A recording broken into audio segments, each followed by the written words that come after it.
오늘 본문은 예수님과 베드로의 대화의 장면입니다. 요한복음의 마지막에 나오는 이 대화는 굉장히 중요합니다. 왜냐하면 배반자요 도망자였던 베드로의 인생이 예수님과의 이 대화를 통해서 사도행전으로 연결시켜주는 그런 매개체 역할을 하고 이 참된 사도로 살 수 있는 촉진제 역할을 하는 귀한 대화이기 때문에 그렇습니다. 그렇다면 오늘 본문에 나오는 이 예수님의 말씀, 이 주님의 말씀이 베드로에게 도대체 어떤 의미를 주었기에 어떤 베드로의 인생이 이렇게 바뀌어질 수 있었는가, 사도로 거듭날 수 있었는가, 바로 오늘 본문을 통해서 그것을 좀 알아보고자 합니다. 오늘 본문을 보면은 예수님은 베드로에게 똑같은 질문, 한 가지 질문을 3번을 연거푸 하시는 것을 보게 됩니다. 그 질문이 무엇입니까? 15절 말씀 중반절에 보면 요한의 아들 시몬아 내가 이 사람들보다 나를 더 사랑하느냐라는 물음이었습니다. 물론 두 번째, 세 번째는 내가 나를 사랑하느냐라는 물음이 이제 나오는데, 그러나 이게 세 가지가 문맥이 주는 의미는 동일합니다. 동일해. 그 의미는 무엇인가? 그것은 한마디로 요약하자면 이것입니다. 너가 가지고 있는 삶의 우선순위, 삶의 우선적인 가치가 무엇이냐라는 것이에요. 내가 이 사람들보다 라는 이 단어의 의미는 1차적으로는 바로 베드로 옆에 있는 제자들을 의미합니다. 그러니까 제자들, 옆에 있는 제자들보다 너 나를 더 사랑하니? 라고 물어본 거예요. 그리고 원문을 보면은 이 단어의 원래 뜻은 다른 것들보다라는 의미를 갖고 있습니다. 그러니까 2차적인 물음은 그것이죠.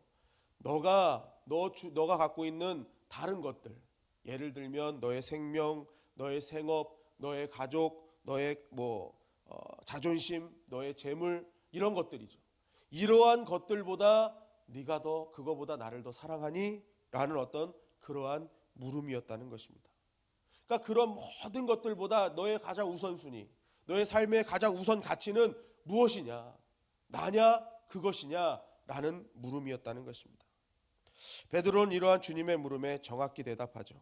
내가 주님을 사랑하는 줄 주님께서 아시나이다. 그런데 중요한 것이 있습니다. 그것은 뭐냐면 주님은 이러한 물음을 몇 번 하셨어요? 몇 번 하셨어요? 네, 저는 답을 다 가르쳐 드리면서 설교를 합니다. 손가락만 잘 보시면 답이 나옵니다. 네, 몇 번 하셨어요? 3번 하셨어요. 3번. 그렇다면 한 번만 하셔도 되는데 왜 주님은 3번이나 같은 물음을 하셨을까? 그것은 다른 의미가 없고 바로 이런 의미가 있죠.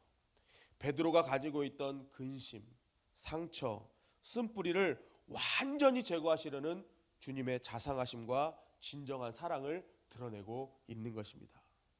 여러분, 그렇다면 왜 3번의 물음이 예수님의 자상함과 사랑을 의미할까요? 그것은 바로 베드로가 예수님을 몇 번 부인했어요? 네, 제 손가락만 보시라니까요. 몇 번 부인했어요? 3번 부인했습니다. 자신의 입으로 예수님을 3번 부인했어요. 그것을 주님은 정확하게 알고 계셨던 거예요. 그래서 예수님은 3번의 물음을 통해서 3번의 고백을 들으신 것입니다. 내가 다른 사람들보다 나를 더 사랑하니? 예, 내가 주님을 사랑합니다. 그러니까 주님을 모른다고 3번 고백했던 그 입술을 통해서 다시 한번 완전히 변화돼서 똑같은 입술인데 이제는 주님을 사랑한다고 3번 고백하는 것입니다.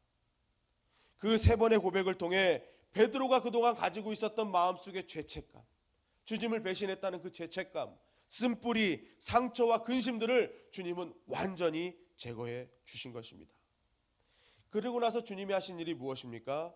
그것은 베드로를 향해서 내 양을 먹이고 내 양을 칠 것임을 말씀하시면서 베드로에게 사명을 전가해 주십니다. 여러분, 우리는 이러한 주님의 목회를 보면서 아주 중요한 사실을 발견하게 됩니다.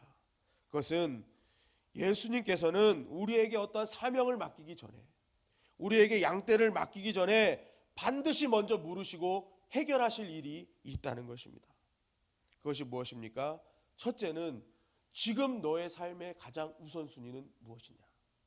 삶에 우선적으로 가치를 두고 있는 것은 무엇이냐? 예수 그리스도냐? 물으시는 거예요. 그리고 두 번째는 우리 안에 있는 여러 가지 쓴뿌리, 죄악, 그러한 근심들을 완전히 제거해 놓으신다는 것입니다. 그렇다면 왜 주님은 사명을 맡기기 전에 삶의 우선순위와 죄의 문제를 해결해 주시는가? 그것은 여러분, 바른 목자가 양들에게 바른 풀을 먹일 수 있습니다. 바른 목자만이 양들에게 바른 길을 인도할 수 있는 것입니다. 여러분, 목자라 하더라도 목자가 양들에게 먹일 풀이 무엇인지 정확하게 알지 못하면 양들은 언젠가는 병이 날 수밖에 없어요. 탈이 날 수밖에 없어요. 그리고 목자가 바른 길을 알지 못할 때에는 양들을 푸른 초장과 쉴만한 물가로 인도할 수 없고 오히려 낭떠러지로 인도할 수밖에 없기 때문에 그렇습니다. 여러분, 마찬가지로 이 땅에 앞으로 사도행전으로 연결돼서 이 땅에 많은 양떼들을 몰아야 될 사도가 주님에 대한 바른 인식이 없고 주님을 우선순위 두고 우선 가치를 두지 않는다면 어떻게 바른 양식을 먹일 수 있겠습니까? 또 그러한 죄의 문제가 해결되지 않고 어떻게 그가 구원의 길로 자신이 맡겨진 양떼를 인도할 수 있겠습니까? 주님은 바로 이것을 아셨던 거예요. 그래서 베드로에게 이전의 모습이 아닌 주님 안에서 완전히 새롭게 변화된 그 모습을 가지고 세상에 내어 보낸 것입니다. 주님을 온전한 최우선순위를 두는 목자만이, 그 안에 있는 모든 죄의 문제를 해결한 목자만이 온전한 길로, 온전한 양식을 먹일 수 있는 그러한 사도가 될 수 있기 때문인 것입니다. 여러분, 요즘 CBS에 보면은 신천지에 빠진 사람들이라는 타이틀로 8부작 방송을 했습니다. 그것을 볼 때마다 너무나 안타깝습니다. 너무나 안타까워요. 일평생 자신을 키워준 부모를 향해서 아줌마라고 부르고, 자신을 상담소에 데리고 갔다는 이유 하나만으로 당신은 나랑 아무런 상관이 없어요, 아줌마라고 부르고, 그동안 죽어라 일궈왔던 학교에, 또 직장에, 심지어는 가정을 버리는 그런 어처구니 없는 모습들이 이 전파를 통해서 나오더라고요.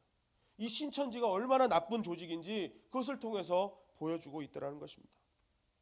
여러분, 그렇다면 어떻게 이런 일이 일어날 수 있겠습니까? 그것은 다른 것이 아닙니다. 그들을 인도하는 목자가 바른 목자가 아니기 때문에 그렇습니다. 주님을 우선순위로 가진 자가 아니라 오직 자신의 탐욕과 유익과 야망을 우선순위에 둔 자요, 이러한 자는 말할 것도 없이 죄 가운데 있는 자이기 때문에 그렇습니다. 그러니까 그러한 목자가 인도하는 양들은 바른 것을 먹을 수 없어요.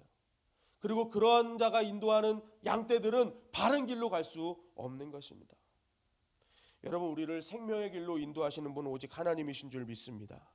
시편 23편 1절에 여호와는 나의 목자시니 내게 부족함이 없으리로다.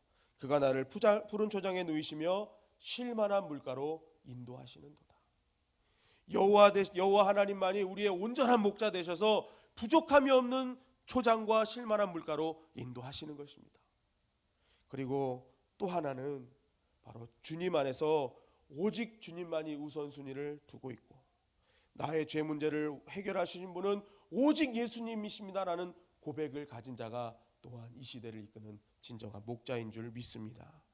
그렇기에 오늘 주님께서 나에게 맡겨진 사명이 있습니까? 오늘 나에게 맡겨 양떼가 있습니까? 그 양떼는 나의 가족이 될 수 있고 나의 자녀가 될 수 있고 나와 함께하는 목원들이 될 수 있을 것입니다. 그렇다면 나에게 맡겨진 사명이 있고 나에게 맡겨진 양떼가 있을 때 우리는 이 질문에 온전히 답할 수 있어야 되는 것입니다. 지금 나에게 있어 가장 우선순위는 무엇인가? 나는 나의 죄의 문제를 해결하신 분이 예수 그리스도이심을 온전히 믿고 있는가? 여러분, 오늘 우리가 이 질문에 베드로처럼 그러합니다. 내가 주님을 사랑하는 줄 주님께서 아십니다라는 고백이 이루어지는 저와 여러분들이 되시기를 간절히 바랍니다. 우리가 이러한 주님의 물음에 온전히 그리고 담대히 고백할 수 있다면 오늘 우리에게 맡겨주신 모든 사명, 오늘 우리에게 맡겨진 모든 양떼의 결과는 결국 푸른 초장과 쉴만한 물가가 될 것입니다. 오늘 온전히 주님만이 나의 우선순위가 되고 더불어 바른 신앙 고백을 통해서 우리의 인생에 부족함이 없는 주님의 초장과 물가로 인도받는 저와 여러분들이 되시기를 주님의 이름으로 간절히 축원합니다.